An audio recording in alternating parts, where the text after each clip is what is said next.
So welcome everyone to experiment number 10. Experiment number 10 এ আমাদের parallel operation of synchronous generator.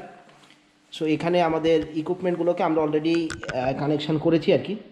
So এখানে মূলত আমাদের দুইটা মেশিন লাগছে। তোমরা দেখতে পাচ্ছ এখানে যে এখানে আমরা প্রাইম মুভারটাকে কানেক্ট করেছি সিঙ্ক্রোনাস জেনারেটরের সাথে। এটা হচ্ছে আমাদের সিঙ্ক্রোনাস জেনারেটর এবং এখানে আমরা প্রাইম মুভার হিসেবে ব্যবহার করছি ডিসি মোটর।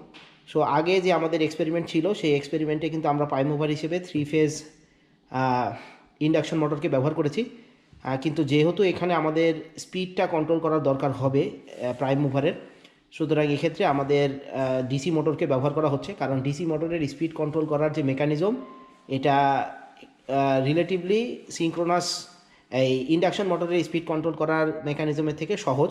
সো এখানে তোমরা দেখতে পাচ্ছ যে স্পিডটা কন্ট্রোল করার যে মেকানিজম আছে সেটা তোমাদের এক্সপেরিমেন্ট নাম্বার 4-এ আবার শেখানো হবে আর কি, কীভাবে করা যায়। সেখানে 4 ধরনের মেকানিজম তোমাদেরকে দেখানো হবে যেভাবে তোমরা ডিসি মোটরের স্পিড কন্ট্রোল করতে পারছো। তো সেখান থেকে একটা মেথডকে আমরা এখানে নিয়েছি ডিসি মোটরের স্পিডটাকে কন্ট্রোল করার জন্য। আমরা এখানে একটা ফিল্ড রিওস্ট্যাটকে ব্যবহার করছি। সো তোমরা দেখতে পাচ্ছ এখানে একটা রিওস্ট্যাট আছে এবং রিওস্ট্যাটের নবটাকে যদি আমি ভ্যারি করি তাহলে কিন্তু এই এই যে ডিসি মোটরটা আছে এটার স্পিডটা কিন্তু সহজেই ভ্যারি করা যাবে। সো ওভারঅল এখানে আমাদের আসলে দুইটা ডিসি পাওয়ার সাপ্লাই লাগে আর কি। আচ্ছা, ডিসি মোটর এখানে কানেক্ট হচ্ছে প্রাইম মুভার দিয়ে আমাদের অল্টারনেটরের সাথে। আর এই অল্টারনেটরটা আগে যে কানেকশানটা ছিল সেভাবেই কানেকশান থাকবে, শুধুমাত্র একটা কানেকশান এক্সট্রা হবে। সেটা হচ্ছে যে অল্টারনেটর যে 3 ফেজ ভোল্টেজ তৈরি করছে।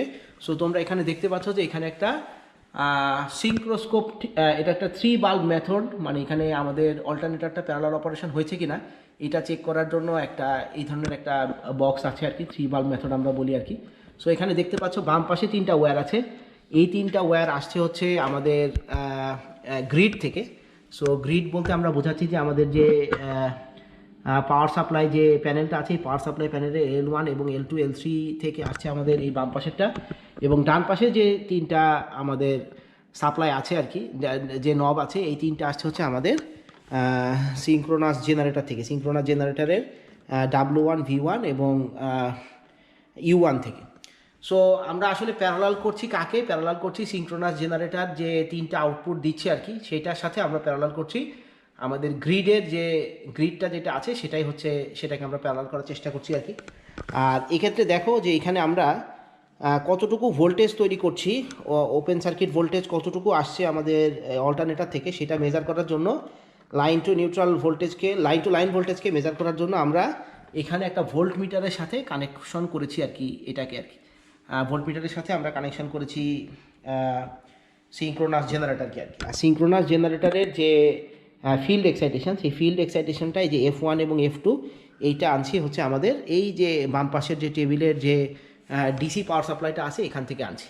সো আমাদের প্রত্যেকটা বোর্ডে, মানে আমাদের একটা আমাদের যে ল্যাবরেটরি যে সেট আপ আছে সেই সেট আপের প্রত্যেকটাতে একটা করে ভেরিয়েবল ডিসি পাওয়ার সাপ্লাই আছে আর কি। সো যেহেতু আমাদের এখানে দুইটা ভেরিয়েবল ডিসি পাওয়ার সাপ্লাই লাগছে, একটা লাগছে হচ্ছে আমাদের ডিসি মোটরকে চালানোর জন্য। সো ডিসি মোটরকে চালানোর জন্য যে ডিসি পাওয়ার সাপ্লাইটা লাগছে সেটা আমরা এই বোর্ডের এখান থেকে নিচ্ছি আর কি, মানে এই প্যানেলের এখান থেকে নিচ্ছি। এবং আরেকটা সিঙ্ক্রোনাস জেনারেটরের ফিল্ড এক্সাইটেশন দেওয়ার জন্য আমাদেরকে আরেকটা যেটা লাগছে সেটা আমরা এই পাশের টেবিল থেকে আমরা কানেকশান করছি আর কি। সো আমাদের সেট আপটা হচ্ছে এইটা, আমরা রান করব। সো রান করার আগে আমরা একটু ওয়ার্কিং প্রসিজিওরটা একটু বলি আমাদেরকে কী কী কাজ করতে হবে। সো প্রথম যেটা করতে হবে সেটা হচ্ছে এই প্রাইম মুভারটাকে অন করতে হবে। আমরা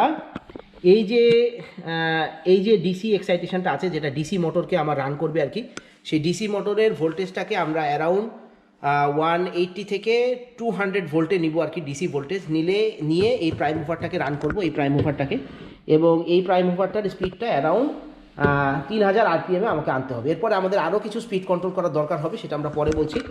এবং এখানে যে আমাদের অল্টারনেটর আছে এই অল্টারনেটরের ফিল্ড এক্সাইটেশনটা আমরা এমনভাবে চেঞ্জ করব সো দ্যাট আমরা এখানে লাইন টু লাইন ভোল্টেজ 400 ভোল্টের মতো আমরা পেতে পারি। এটা হচ্ছে আমাদের স্টেপ নাম্বার 1। সো এইটা যখন হবে তখন আমরা একটা সিকোয়েন্স অফ ইনসিডেন্টস হবে আর কি। এখানে এই যে 3 বাল্ব যে মেথডটা আছে, 3 বাল্ব মেথডের বাল্বের বিভিন্ন পজিশন অনুযায়ী আমরা কিন্তু আসলে সেগুলো মানে কি হচ্ছে এবং সেই অনুযায়ী আমাদেরকে পরবর্তী স্টেপটা নিতে হবে আর কি। তো এইটা হচ্ছে আমাদের প্রথম সিকোয়েন্স, এটা ক্লক ওয়াইজ আসলে 3টা রোটেশনে রোটেট করছে আর কি। তো ক্লক ওয়াইজ 3টা রোটেশনে রোটেট করার অর্থ হচ্ছে আমাদের মোটামুটি কাজটা কিন্তু অলরেডি হয়ে গেছে আর কি। আমরা এখন দেখবো যে এখানে আর কী কী ধরনের কাজ আছে। তো এখানে অনেক সাউন্ড হচ্ছে, আমরা কী কী এডিট করতে হয় এটা আমরা পরে মুখে বলবো আর কি, ঠিক আছে। আচ্ছা, তো এখানে দেখতে পাচ্ছি যে আমাদের লাইন ভোল্টেজ অলরেডি 400 ভোল্টেজ চলে এসেছে আর কি, এবং বাল্বগুলো রোটেশন এই ধরনের আসছে আর কি। এবং এখানে যে ডিসি এক্সাইটেশনটা দেওয়া হচ্ছে, সেই ডিসি এক্সাইটেশনটা অ্যারাউন্ড 100 ভোল্টের জন্য এই ডিসি এক্সাইটেশনটা আসছে। তো এটা একটু চেঞ্জ করলে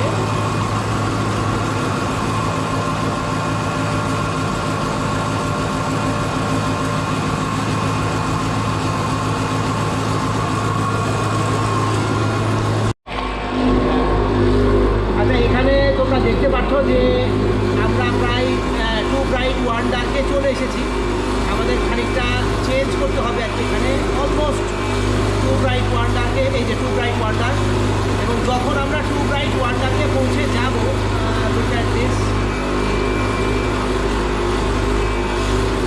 যখন আমরা 2 ব্রাইট 1 ডার্কে পৌঁছে যাব সেই অবস্থায় এখানে দেখতে পাচ্ছ যে আমাদের একটা সুইচ আছে। এই সুইচটা জাস্ট আমাদেরকে 0 থেকে 1-এ কানেকশান দিতে হবে। 0 থেকে, এই যে আমাদের 2 ব্রাইট 1 ডার্ক হয়ে গেছে দেখতে পাচ্ছ। এই অবস্থায় জাস্ট আমরা কী করবো, আমরা 0 থেকে 1-এ দেবো এবং এটা আমাদের কানেকশান হয়ে যাবে। ওকে, থ্যাংক ইউ।